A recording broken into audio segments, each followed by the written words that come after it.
Lonely millionaire CEO can't get a table on New Year's Eve. Then a single mom waves. Michael Bennett stood there, frozen, as the host shook his head one last time. No tables left. Not even a corner. Not even for one person. The restaurant buzzed behind him, loud and alive, counting down to midnight. Everyone had somewhere to be. Someone to be with. Michael realized he was about to spend New Year's Eve completely alone again. He hadn't planned anything special, but he hadn't planned on this either. All he wanted was a chair, a plate of food, and the sound of other people breathing nearby. Instead, he felt the door closing on him, slowly and politely. The host smiled, professional, already turning to the next guest. Michael nodded, pretending it didn't hurt as much as it did. If you believe in compassion and the quiet strength of ordinary people, take a moment to like and subscribe. Stories like this remind us how one small act can change everything. As he turned toward the exit, the glass doors reflected his own face back at him. 42 years old, well-dressed, successful by every visible measure. And yet, in that moment, he looked like someone who didn't belong anywhere. The countdown clock above the bar flashed another number. Time was moving, with or without him. Michael took a step forward, ready to leave, ready to go home to silence. That's when he felt it. Not a sound, not a voice, a presence. Someone was looking directly at him. Across the room, through the noise and the lights, a woman lifted her hand. Not dramatic, not rushed, just a small, clear wave meant only for him. Michael stopped walking. For a second, he wondered if he was imagining it. He glanced behind him, expecting to see someone else standing there. There was no one. Every other guest was already seated, already claimed by a table. Slowly, unsure, Michael pointed to his own chest. The woman nodded back, calm and certain. That simple gesture landed harder than any boardroom deal ever had. A stranger was inviting him into her space, not because she needed something, not because she knew who he was, just because she didn't want him to walk out alone. Michael took one step toward her table, heart beating faster than it should. He had no idea who she was, no idea why she was doing this, but in that moment, he felt something shift inside him, and he didn't yet know how much that single wave was about to change his life. Michael hadn't always been someone who felt invisible, but over the years, invisibility became familiar. He built his life around meetings, deadlines, and quiet hotel rooms that all looked the same. Being alone stopped feeling temporary and started feeling permanent. New Year's Eve only made that truth louder, like the world was reminding him of everything he kept postponing. Standing near the restaurant entrance, he felt that familiar pressure in his chest, the kind that came when success stopped making sense. At 42, Michael Bennett was known as a self-made millionaire, a CEO who turned a small marketing firm into a national brand. People admired his discipline, his focus, the way he never seemed distracted by personal drama. What they didn't see was how often he went home to silence. No partner waiting, no messages asking if he made it home safe, just a large apartment filled with things he barely used. He told himself this was the cost of building something big. Tonight, though, he wasn't chasing a deal or a vision. He just wanted to sit somewhere warm and feel part of something human. The restaurant had seemed perfect when he walked in. Soft lighting, laughter, glasses clinking, couples leaning close to each other. For a moment, he believed he could borrow that feeling, even briefly. Now, as he stood turned away, that hope felt careless, like he'd asked for too much without realizing it. Michael thought about calling one of his old friends from college, but the idea faded quickly. They had families now, traditions, plans made weeks in advance. He didn't want to interrupt anyone's night just to remind them he existed. That realization stung more than he expected. He wasn't angry at anyone. He was disappointed in himself for letting things get this far, for believing time would always be available later. The countdown clock near the bar flashed again, drawing cheers from somewhere behind him. People were already celebrating, already choosing who they wanted to be next year. Michael felt stuck between moments, like his life was paused while everyone else moved forward. He wondered when he stopped making room for things that weren't work, when connection became optional instead of necessary. The answer felt uncomfortably close. As he stood there, he noticed how carefully he'd built his independence. No one relied on him emotionally, and he didn't rely on anyone either. It was efficient, predictable, and lonely in a way that crept up slowly. He told himself he preferred it this way, that fewer attachments meant fewer risks. But nights like this made that logic hard to defend, especially when the room behind him felt so full of life. Michael adjusted his jacket, preparing himself to walk back into the cold. He pictured his apartment, the quiet, the muted city lights outside his window. It was safe there, controlled, familiar, but the thought didn't comfort him the way it used to. For the first time in a long while, he hesitated. Something inside him resisted leaving just yet. He took a slow breath, unaware that the choice he was about to make had nothing to do with tables or reservations. It had everything to do with whether he was willing to let someone see him in this moment, vulnerable, unguarded, and quietly hoping not to be alone. And across the room, a woman was still watching him, waiting to see if he would turn back. The woman who waved at Michael didn't rush him, didn't call out, and didn't try to explain herself from across the room. She simply waited, her hand resting back on the table as if the invitation itself had already been made. Michael stood there for a second longer than necessary, feeling oddly exposed, like someone had just seen through a layer he usually kept hidden. He wasn't used to being noticed for no reason, especially not like this. His instinct was to decline politely and leave. As he walked closer, he noticed she wasn't alone. Sitting beside her were two children, both turned in their seats, watching him with open curiosity. The girl looked about 9, calm and observant, her posture careful in a way that suggested she understood more than she said. The boy, maybe 6, leaned forward with no hesitation, his expression bright and unguarded. They didn't look bored or distracted. They looked interested, as if this moment mattered to them too. The woman smiled when Michael reached the table, but it wasn't the kind of smile meant to impress. It was steady, grounded, and warm, in a way that felt rare. She introduced herself as Hannah Collins and gestured toward the empty chair. Her voice was gentle but confident, the voice of someone who made decisions every day and stood by them. She didn't ask where he was going or why he was leaving. She simply offered him space. That simplicity caught Michael off guard. Michael hesitated, glancing at the chair like it might disappear if he didn't decide quickly. He explained, almost apologetically, that he hadn't made a reservation and didn't want to intrude. Hannah waved the concern away without dismissing him. She said the night was already loud and crowded, and one more person wouldn't change that. What would change it, she added, was someone spending it alone when they didn't have to. Her words weren't dramatic. They were practical, like this was the most reasonable thing in the world. Before Michael could respond, the girl spoke up, her voice clear and sure. She said that everyone deserved company on New Year's Eve, even strangers. The boy nodded quickly, then added that if Michael didn't like sitting with them, he could leave whenever he wanted. No one would be mad. There was no pressure in his tone, just honesty. Michael felt something loosen inside his chest, something he didn't realize he'd been holding tight. He pulled out the chair and sat down, still unsure why he'd said yes so easily. The restaurant noise seemed to fade slightly, replaced by the sound of small movements, forks tapping plates, and the quiet rhythm of a shared table. Hannah introduced the children as Maya and Oliver, and they greeted him like this was the most natural thing that could have happened. Michael noticed how quickly the tension left his shoulders. He hadn't felt this calm in a long time. As the waiter returned, Hannah handed Michael a menu without making a point of it. No one stared at him or asked questions he wasn't ready to answer. He realized that for the first time that night, he wasn't trying to prove anything. He wasn't the CEO. He wasn't the man without a reservation. He was just someone sitting down to dinner, and that simple shift made him wonder what else in his life might change if he stayed a little longer. Michael didn't know it yet, but this was the moment everything quietly turned, not because of romance or coincidence, but because someone had chosen kindness without needing a reason. As he looked at the small family across from him, he felt a strange mix of gratitude and uncertainty. He sensed that accepting this invitation came with something deeper attached, and he had no idea how far that choice was about to take him. The first few minutes at the table were quieter than Michael expected. Not awkward, just careful.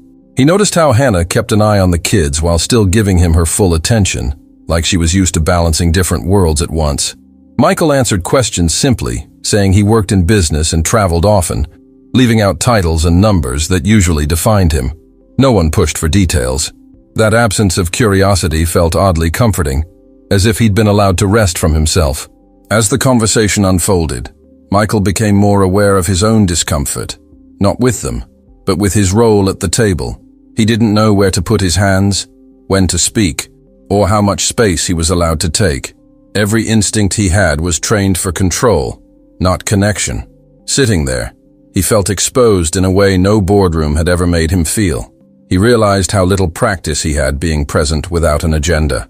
Hannah mentioned casually that she was a real estate agent, explaining her schedule in practical terms rather than ambition. She talked about open houses, late calls, and trying to make sure her kids felt secure even when work followed her home. There was no complaint in her voice, only honesty. Michael listened closely, struck by how grounded she seemed. She wasn't asking life to be easier. She was asking it to be real. The children talked freely, interrupting each other and correcting small details in their mother's stories.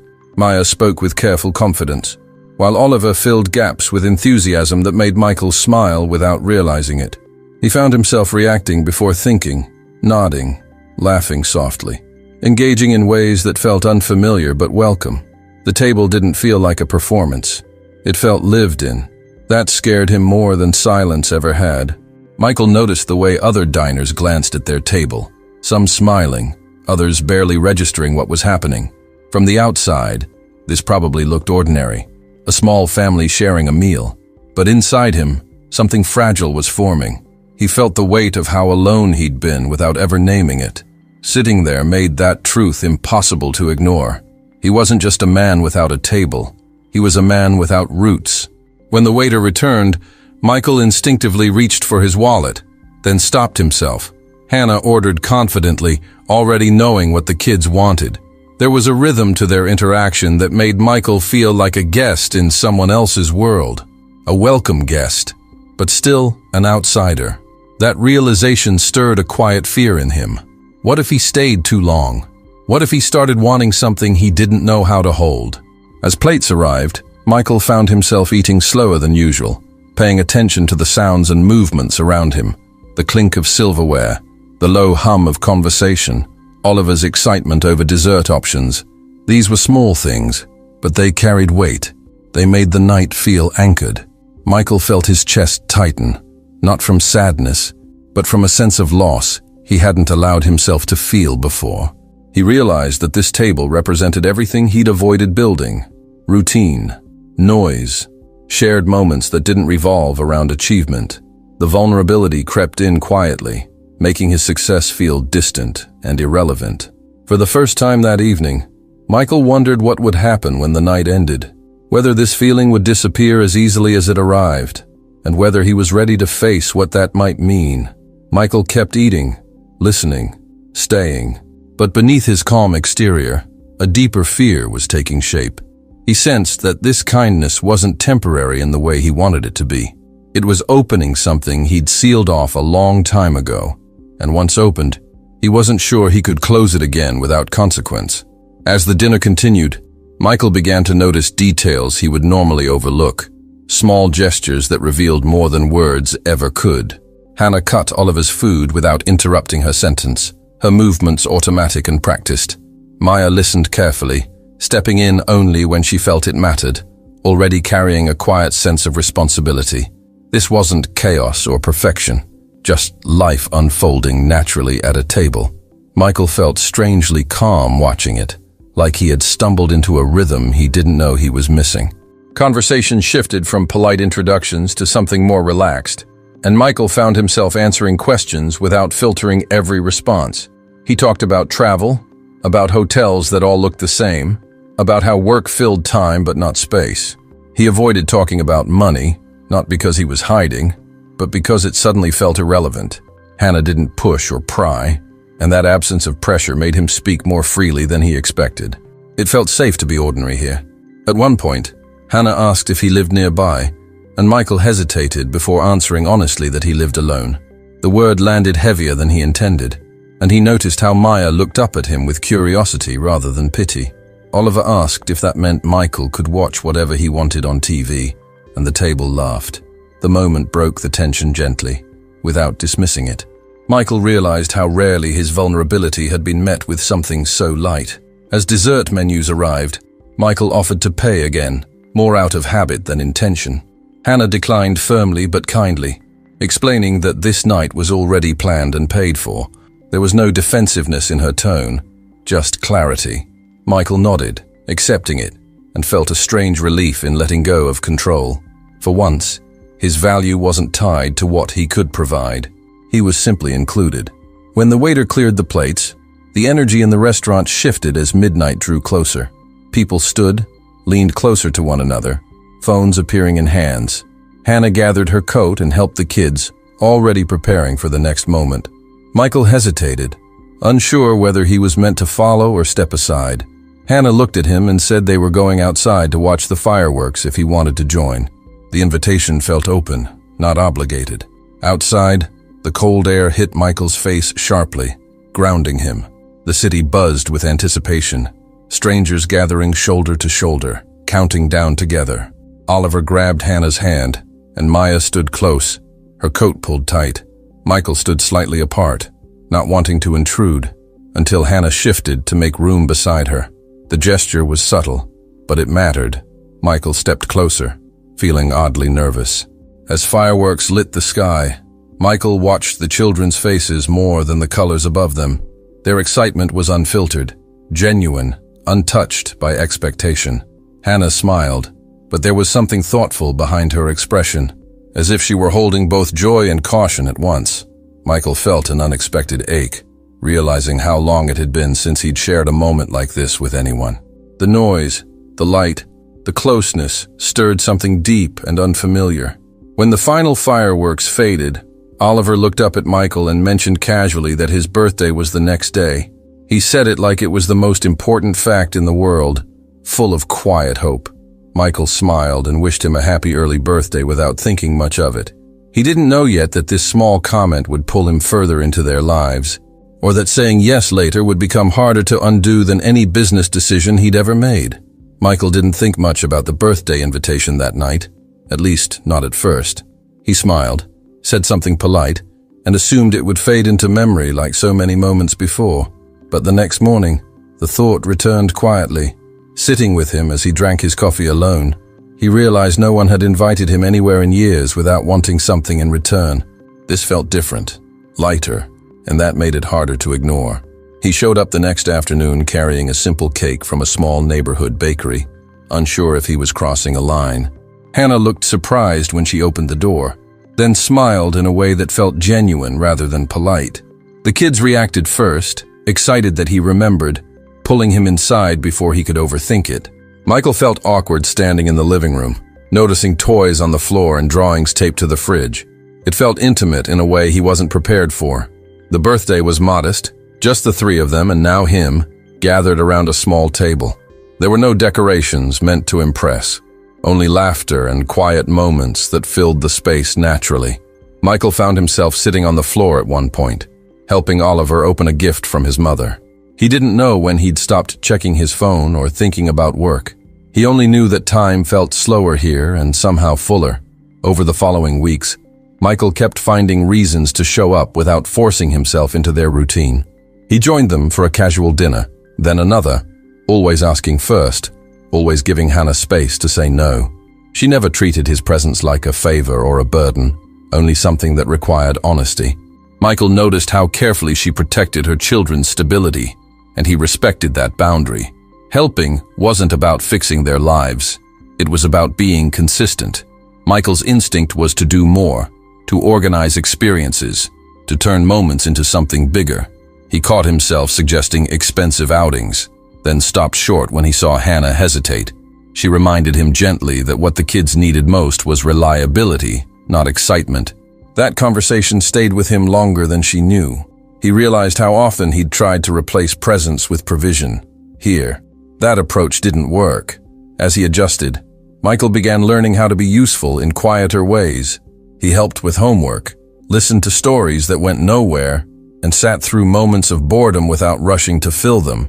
These were things he'd always avoided, thinking they were unproductive. Now, they felt essential. The children started greeting him without hesitation, not as a guest, but as someone familiar. That shift scared him and comforted him at the same time. Hannah watched all of this carefully, aware of how quickly attachment could form. She appreciated Michael's effort, but she also noticed when he stepped too far forward emotionally. She reminded him, kindly but firmly, that her children had already experienced loss. They needed clarity more than closeness. Michael listened, even when it stung. For the first time, he chose restraint over control, understanding that kindness sometimes meant holding back. By the end of that month, Michael realized he wasn't fighting loneliness anymore. He was fighting his own habits, the part of him that believed connection had to be earned through effort instead of trust. This wasn't a battle against anyone else, but against the version of himself that had always stayed distant. And as he sat in his car one evening after leaving Hannah's place, he knew something was shifting. What he didn't know was how much it would cost him emotionally to keep choosing this path. Michael didn't realize he was crossing a line until the moment Hannah finally said something. It wasn't during an argument or a dramatic scene, but in a quiet afternoon conversation after the kids had gone to their rooms. She spoke calmly, explaining that while she appreciated his presence, things were starting to move faster than she was comfortable with. Michael listened, nodding, but felt a tightness form in his chest as the meaning settled. He had been acting as if he belonged without ever asking what that truly meant. She explained that Oliver and Maya had already learned how painful it could be when adults made promises they couldn't keep. Stability mattered more than intention now, and even kindness could become confusing if it wasn't grounded. Michael felt exposed, not because she was accusing him, but because she was right. He had been trying to build something familiar without understanding the responsibility attached to it. For the first time, his confidence didn't help him. All he could do was listen. Michael admitted that he didn't know how to exist in a space like this without trying to manage it. He said leadership had always meant direction and structure, but this was different. Hannah didn't interrupt him or reassure him. She simply acknowledged the honesty and said that growth didn't always feel comfortable. That sentence stayed with him, heavier than any professional feedback he'd ever received. He realized how rarely someone spoke to him without expectation. The conversation ended without a solution, just understanding. Michael left that evening feeling unsettled in a way he wasn't used to. The drive home felt longer than usual, the city quieter despite the traffic. For once, he didn't want to fill the silence with music or calls.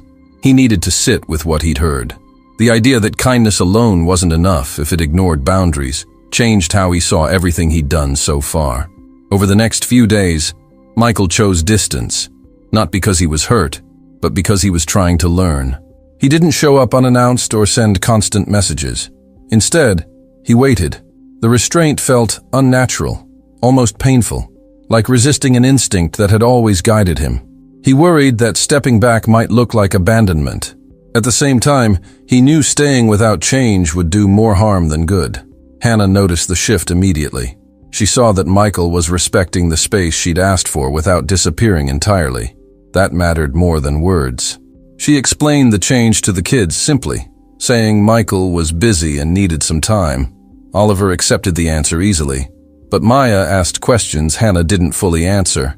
The uncertainty sat with Hannah longer than she expected, making her question whether she'd asked for too much.